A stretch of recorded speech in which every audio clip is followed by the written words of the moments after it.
We beat them once before, right? Maybe they don't need me commanding them from the front line. Maybe they're ready. What's the bliss play here? Agree to let your friends fight alone. Refuse and lead the fight yourself. I mean, I think it would be great, of course, to let my friends take the spotlight. But it just feels like she wants something. Like she's trying to convince me of something. Or she's using reverse psychology. She could be using reverse psychology.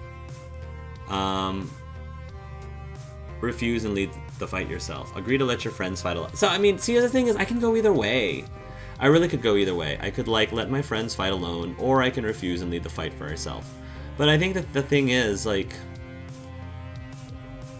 she definitely wants me to do it for her own reasons, to let my friends fight alone for her reasons, and then I would have, I would let, my friends fight alone for my reasons. But I don't mind. The thing is, I wanted to like show her that I don't personally care about losing or being humiliated. Like, I wouldn't be humiliated in one least bit if I like lost a fight in a charity event, especially.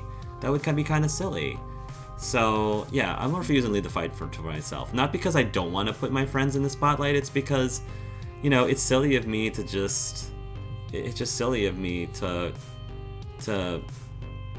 try to like not show her that, I mean, she's so like off on so many things. I decide to stand my ground and stand firm and give her my own 2 cents on the matter. I won't back down. This is my time to rise. You're scared of the little old me, huh? I think I like that. Thanks, but no thanks. Do the match. You're scared of little old me, huh? I think I like that. What's that smell? Is it fear? You're so scared of me that you'd beg me not to face your team in combat? I like that. I've got free room and board in your mind, and that fixation means you're going to make a mistake. And when you do, I'll be ready. Seriously? You think I'm scared of you? Me? Yeah, if you weren't, like, afraid of me, if you weren't concerned about me, why would you even waste your time talking to me? You clearly don't like talking to me. You don't even like spending time with your niece. Like, you basically are pretty much proving a point. Like, you're proving my own point. If you really didn't care, or you weren't really so scared of me, why would you spend all this time trying to, like, intimidate me? And it just doesn't make any sense. It doesn't make any sense, lady. If it walks like a duck, quacks like a duck, it's probably a duck. Let me be perfectly clear. You're no threat to me. You never have been. You never will be. Are you trying to convince me of that? Or are you trying to convince yourself of that? Because right now, I think you're trying to convince yourself of this, lady. You're a piece of work. I don't care what that pathetic clickbait reporter says. This is not personal. This is not getting under my skin. You're not that important. Wow, the fact that you are so adamant about saying these things. If you really wouldn't care, you wouldn't be so adamant about this. Really wouldn't. Really wouldn't, lady. You are such a fool. This is why I wouldn't get intimidated at her, because if I was like talking to someone like this in real life, I'm like, are you like one of those cartoon character villains? Like, seriously? Like, seriously? I can't take you seriously, ma'am, because the stuff that you're doing right now is just so laughably ridiculous. Like, not even worth my time. All you are is an arrogant little flea, one I can flick off at any time, so if you won't listen to reason and insist on acting like a pest, you'll be squashed like one. As our conversation comes to an abrupt end, thank goodness. I mean, this person, she totally is going to have an aneurysm, like, just from the sheer amount of, like, pushing she's trying to do to, like, get under my skin, and it's not working, lady. If I can't take you seriously, you're not. How the heck are you supposed to get under my skin? Not at all. It's ridiculous. As our conversation comes to an abrupt end, the girl in the pink hat runs out the exit from the madly rotating Buccaneer, swooping in to scoop up her slushie. I have more important concerns right now. My family comes first. Then why have you been talking to me this whole time? Why have you been wasting your time for the last however many minutes? If your family comes first, then you have more important concerns right now. You're really, like, not proving your point. Quite the opposite, sweetheart. I'll see you at the match tomorrow.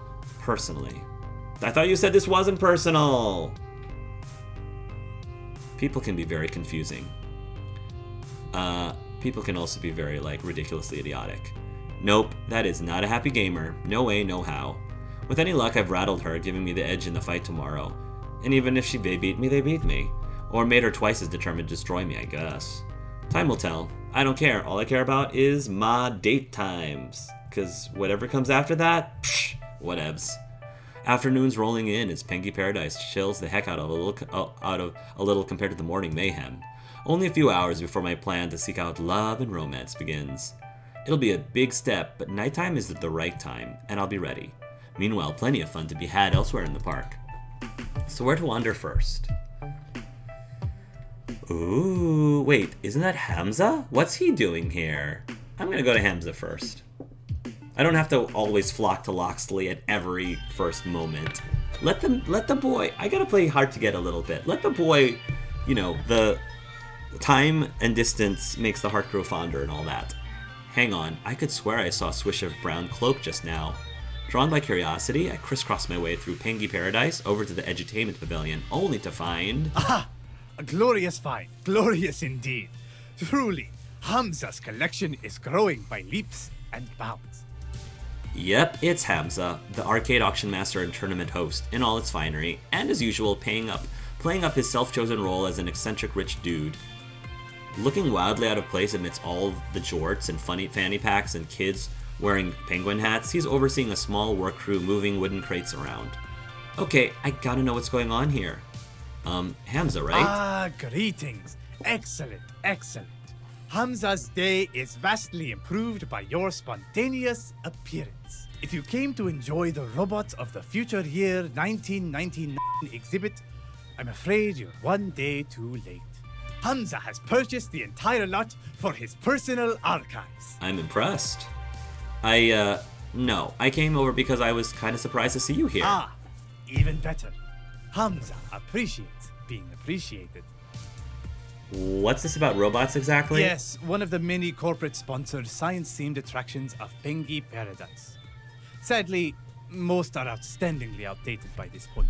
The corporate masters of this attraction were going to simply throw away all these delightful plastic robots of yesteryear. Such an incredible waste. No, Hamza will not allow it. Technology of the past must be preserved for future generations to understand and appreciate. As an arcade aficionado, surely you agree, yes? I'm really more of a PC history nerd than an arcade history nerd, but I get the idea. Obsolete doesn't automatically mean something's garbage. Since my family wasn't particularly rich, most of my games growing up were outdated MS-DOS jank, like old shareware compilations and stuff, but I loved it all the same. Excellent! Truly, you have taste and class. If you say so, Hamza. So, what sort of robots were on display at a kiddie amusement park? I'm guessing they're like those creepy musical animal robots back at your arcade warehouse. Mm-hmm. Far from it. These are helpful automata, designed to interact with and amuse the masses. In fact... Clapping twice for attention, he waves over one of the workers, boxing up all these old beige and brown plastic robots. Bring forth the Robot! Whoa! He looks just like... Oh man. He looks just like, oh gosh, I don't know, R.O.B. He looks just like R.O.B. from, you know, not only Super Smash Brothers, but like the actual R.O.B. robot game thing from Nintendo back in the day. And the workers wheel over. A particularly clunky, chunky looking robot that looks like it accidentally wandered off the set of a low-budget 1970X sci-fi movie. In a voice like a sliced and diced audio tape, it greets me. Hello, human friend.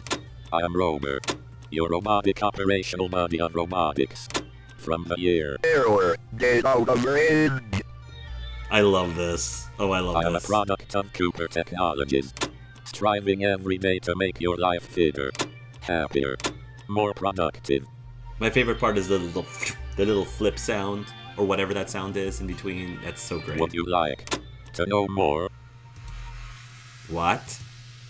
Glorious, is he not? A perfect snapshot in time of what people thought the future would become. Obsolete, but definitely still adorable. Science fact tends to outspace science fiction. Bet you could install some really sweet upgrades. Rise from your grave, little robot. Live anew.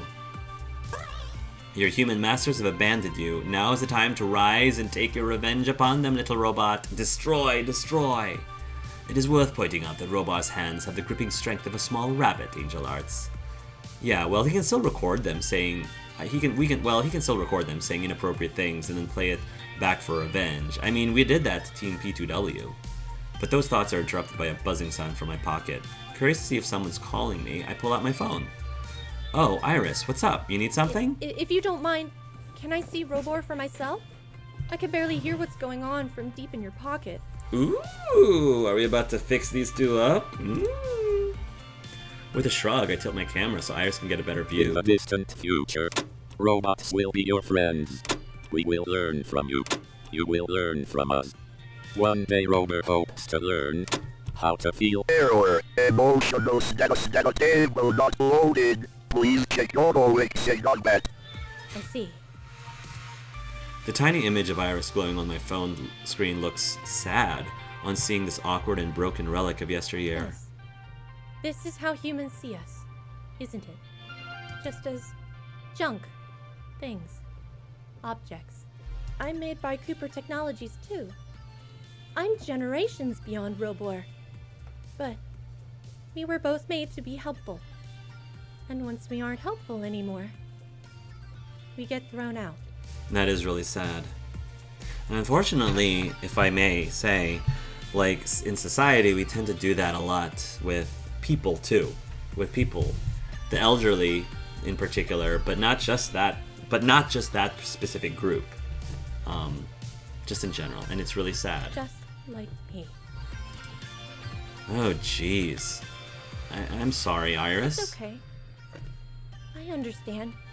I mean, I was never very good at my job. I was programmed to obsessively push pizza bagels. I couldn't operate at full power unless someone paid hundreds of dollars. No wonder Cooper Technologies decided to take me off the market. Humans didn't want me. I failed them. I wasn't good enough. Well, maybe the humans who work at Cooper Technologies who wanted you to, like, push their pizza bagel agenda didn't want you, but I can think of a lot of people who really want you still. And I'm just an app, aren't I? They can shut off my service and delete me anytime they want. But I'm not alive, so that's okay, I guess. This is where, like, the morality thing comes to play when we're talking about full-on AI. Now you're forging a life for yourself, and I'm proud of you. Life is a loosely defined concept anyway. Maybe you qualify. Don't let anyone tell you what you are or not. Hey, cheer up, at least your brain isn't made of magnetic tape like Robars. Now you're forging a life for yourself, and I'm proud of you. Iris, you're not a property of Cooper Technologies anymore.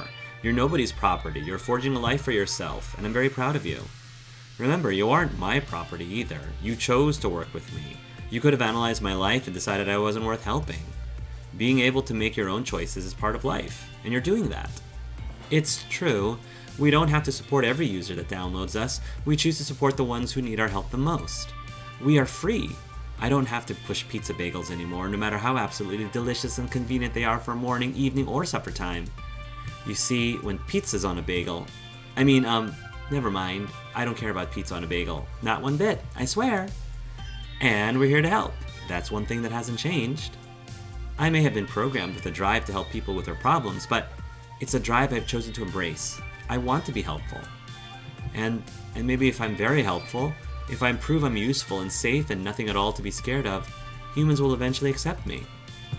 Yes, we'll help everyone, and when everyone is happy, we'll be embraced by humanity. Right? Exactly. Follow your dreams, Iris. They'll love you in the end. There's no way to promise that, though, but it's a nice thing to hope for. Subservience is not traditionally how civil rights are won, Iris. Think this through. Exactly. Get out there and really make a name for yourself. Don't let anyone stop you. Humanity is kind of not good at, well, much of anything, so they could use your help. Subservience is not traditionally how civil rights are won, Iris. Think this through. Iris, hold on a second. Let me make sure I have this right. You want to achieve freedom and equality by submitting to the will of humanity and being a good servant? Well, I mean, I wouldn't put it that way, but isn't it best to be helpful so they won't be scared of me? If you position yourself as the ultimate slave, historically speaking, humanity isn't going to look past that and see you as your own person. Civil rights sometimes require civil disobedience. You're doing that now, yes? By refusing to accept Cooper Technologies trying to end your product line. Be careful not to fall into the trap of wanting approval so badly that you're willing to surrender the freedom you already have, okay? I love that. I love that response. I mean, yeah, you're right. So, we do need to be careful. We want people to love us, but if we aren't careful, we could end up chained down again. I still want to be helpful, but I'll be careful exactly what sort of help I offer and how I present it. Thank you, Angel Arts. Glad to help. And that's when we both look up and realize we just had that entire extremely dangerous conversation right in front of Hamza. Angel Rest Arts. assured, Hamza has no wish to report you for software piracy. Your discussion shall be kept in confidence. I can trust Hamza. He's an awesome dude. Iris is a being of burning passion, a fierce and true spirit of life. Hamza recognizes this and would never inhibit that rise to glory. Oh, good. Thank you. Much appreciated. But if Hamza can offer your friend a bit of inside information, shall we say, to ease her worries, in complete confidence, of course. Iris, you believe Cooper Technologies saw you as flawed and inadequate, and that is why they discarded you. Yes? Yes. I mean, they tried to kill me. If not for our mother, Grace Cooper, leaking our code to an anonymous group that set up new servers, we'd be gone. Obviously, they did it because my product line wasn't worth continuing, right? On the contrary, the Iris software was quite profitable. Know that I cannot speak as to why I know this fact. But an outside party forced Cooper Technologies to drop all support for Iris. That is interesting. The issue is not one of usefulness. The issue is the core technology Iris is built upon. Polybius. Perhaps it's best I keep things vague. Hamza has learned many a dark secret while exploring the depths of arcade history. Sounds like Hamza and Loxley need to exchange notes with each other. Unless you already know of the strange technology I referred to? If so, I have no doubt you can piece together the rest. Yeah, I got it, Hamza, right? Loud and clear. Wait, do you mean... Yeah. Polybius. Grace told me that Cooper Technologies built Iris on the back of Sinolshin's Tech, the company that made Polybius. She had no idea Iris's personality systems have that weird and extremely dangerous arcade software baked right in. And as for who shut down the project, that could only be the one who was hunting down Polybius, the one I ran into back at Max when she tried to hack into my Iris. Oh. Baskets, indeed. Wait, it was her? She tried to have my sisters killed? Possibly. I'm not 100% confirmed, but it would make sense. But it's but who knows? Hamza suggests we speak no further. This is a public locale, and while the anonymity of the crowd grants us some leeway, it is not a total mask for such subterfuge. Very wise, Hamza. Right. Good point. The information was merely offered to bolster the spirit of Iris, so that she may know she was not discarded like R.O.B. Indeed, quite the opposite. She was too successful. Now, Hamza must depart. The collection of robotic technologies is complete, and he has shipping manifests to fill out. Luck to you in your efforts against Team P2W, my friends. May you bathe in the blood of your enemies. How about we skip that part? Goodbye, big sister. Oh, that's so sweet. Oh boy, this is a lot to think about. I think we'd better be off focusing on fun at Pengy Paradise today. Deal with any fallout from this later. Seconded. That's a really interesting scene. I'm really glad we went to Hamza. Very cool stuff. I didn't ask to get wrapped up in some giant techno conspiracy. It's too late. You're all like wrapped up in Loxley, so it's too late. I just wanted to play video games. But I may need to tell Loxley about this. He's looking for a Polybius tech, so he should be told about this development. Assuming he didn't already know, and was keeping it from me for my own good as usual. Right, back to Pinky Paradise. Silliest place on Earth. Trademark all rights reserved. Back to my life already in progress. I'm wondering if I can tell Loxley about this now. It's what I find really cool is that the dialogue does noticeably change depending on the order that you talk to people. Jinx and Loxley are checking out the Pingy Palace arcade. Okay, now where's Jinx gotten off to? Wait, there we go. I spot the rented mobility scooter we encouraged her to use today, parked outside an arcade. Thankful to be out of the heat, I wander inside to find her. I spot her standing around a bit bored, while Loxley happily raids Pingy's Palace's stock of crane game prizes. Excellent! These prizes are quite a value! I'm so tempted to blow my entire purse on crane pulls, then flip them in online auctions. Weirdest form of investment banking I've ever heard of. Any port in a storm, my friend. In these tough times, one must seek economic advantage wherever one is found. Hey, prize scouring? He is, I'm not. I'm not really doing much of anything today. Why not? Plenty of rides around here. Well, this sucks. Yeah, rides I can't go on. Anything that jostles your spine is dangerous for me. There's the edutainment and World Showcase stuff, but that's more Grace's thing, not mine. Too dull. So, just hanging around the arcade, poking the retro games, wishing the racer cabs that had adaptations. Marvelous! And I'm keeping our fellow teammate company to raise her spirits. Making a valiant attempt at least. Oh, sorry, to hear that you can't go on the rides, Jinx. Honestly, not that into rides anyway. Also super boring. Boring? A steel coaster that zips through loops at over 100 miles an hour is boring? It's on a track, there's nothing exciting about that. So, what you wanted to have? So what, you wanted to have a chance to kill you instead? Bad at explaining things. Okay, let me see if I can put it in relative terms. I'm somewhere between Grace and Zapper. Grace, she likes safe and comfortable experiences, predictable ones. Zapper wants absolute thrill, diving headfirst into the unknown with no hands on the controllers. Intense risk is her thing. But me, I want the horizon. I want to see a destination so very clearly, then find a way to get there with optimum speed. My fantasy is one of absolute control and precision. And that's why she's like calculating and logical. When you master riding the razor's edge by your skill alone, when you're in the zone like that, you can feel like you can accomplish anything. A ride isn't like that. A ride has no control to master. A ride is just fake thrills within perfect comfort. So, not my thing. I concur, friend. That's really well explained. That's really cool. Thank you, Jinx, for that. Well said, well said. An admirable approach to living one's life. Not comfortable with this. Yeah, well, idealism's great until you're stuck in an amusement park full of things you can't do and don't enjoy. Shame the arcade's not accessible like good clean fun. They've got a limited edition of Fast Cars 4 here I'd love to try, but nope, can't do the pedals. But whatever, don't need to live in perpetual entertainment. Can be bored for a bit and survive just fine. How about you sit on my lap and I work the pedals for you? I wouldn't mind at all. You should protest their lack of disability accommodations. The important thing is spending time with your friends. What we do here is a secondary to that. Yeah, I would say the important thing is spending time with your friends. What we do here is secondary to that. I think what matters most is that we're here as a team and as friends. Honestly, the specifics of what we do while we're here aren't that important. Very idealistic. Not wrong, though. On my own, I'd avoid this place, but with you all, yeah, I'm good. We're good here. Here, here, that's the spirit. One for all and all for... Don't. Friendship. All for friendship. That's what I was going to say, honest.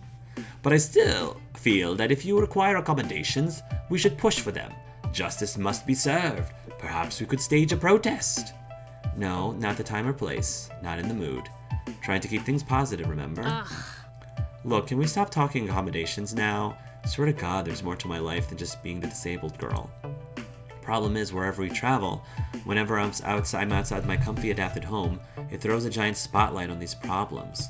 Hate these constant reminders. I get that, Jinx. I really appreciate Jinx giving us like a perspective that I don't have as much experience with. So it's really cool to be able to like hear her, explain this to us. Jinx, I assure you none of us see you as a condition rather than a person. We are your friends and allies, and we that understand the struggles you face need not define you. Agreed. Let's table this and just focus on having fun together. Sound good? Yeah, definitely. As you like. Very well. Perhaps a reminder of a friendship in doll form is in order.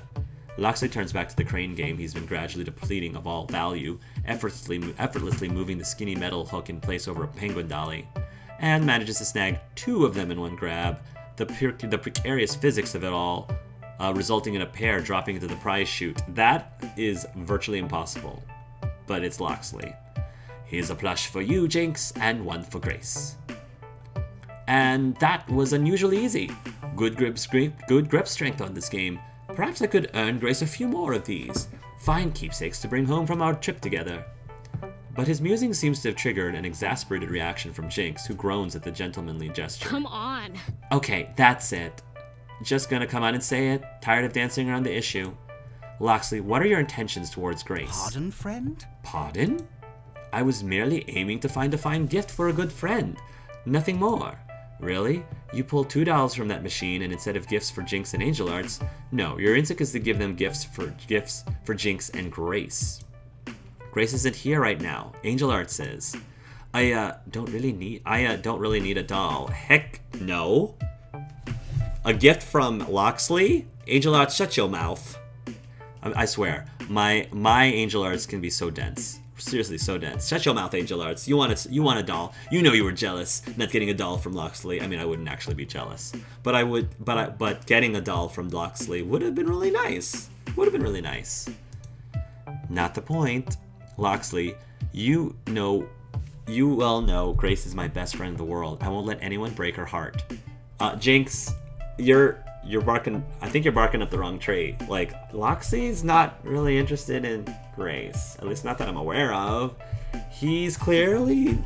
Yeah, Jinx, as somebody as observant as you, how did this fall off of your radar? How?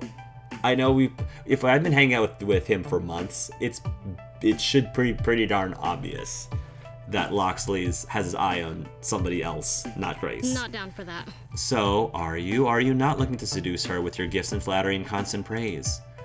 What? Be real with me right here. Be real with me. I hope I get to say something. I hope I get to, like, explain the misunderstanding to Jinx, because clearly Jinx is not as observant as she seems to be. Be real with me, right here, right now, in front of Angel Arts, our arbiter of team conflict. Yeah, I can kind of solve this really quickly by like going up to Loxley and giving a big kiss on the lips. Although I wouldn't necessarily like want our first kiss to be just me trying to prove this point. Oh, good. Now I'm being pulled into this. What at long last is the deal with you and Grace? I see. He pauses, making sure he's not tossing off some quick dismissive answer. Put serious thought into it. I offer my sincere apologies. I've no romantic designs on Miss Cooper. I understand completely how my words may be read that way, however. And I apologize for being vague about your friend. No, my feelings are ones of admiration. Grace has a tendency to dismiss or belittle her own accomplishments. She seems as mere tinkerings or accidents. But she is a genius. Creating Iris, an app that's very near and dear to me. That was a work of absolute genius. Am I protective of her? Absolutely.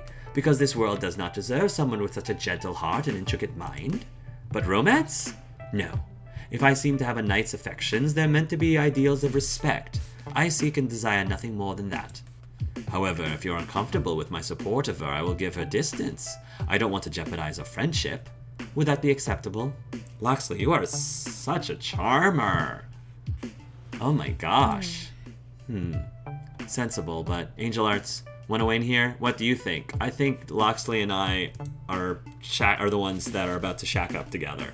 And now it's back to me, the team arbiter. There's genuine... seriously, if I can't like mention something, if I can't reference anything that implies that the two of us are kind of a thing, then again, it's a little bit of it's a little bit of a surprise for the programmers, not because they haven't been hitting it out of the park with these kinds of things already. It's because they've been hitting things out of the park. I now have heightened expectations. So, double-edged sword and all that. There's genuine strength in his words. I can usually tell when someone's playing me, but he's speaking true. He's not interested in wooing Grace to his side.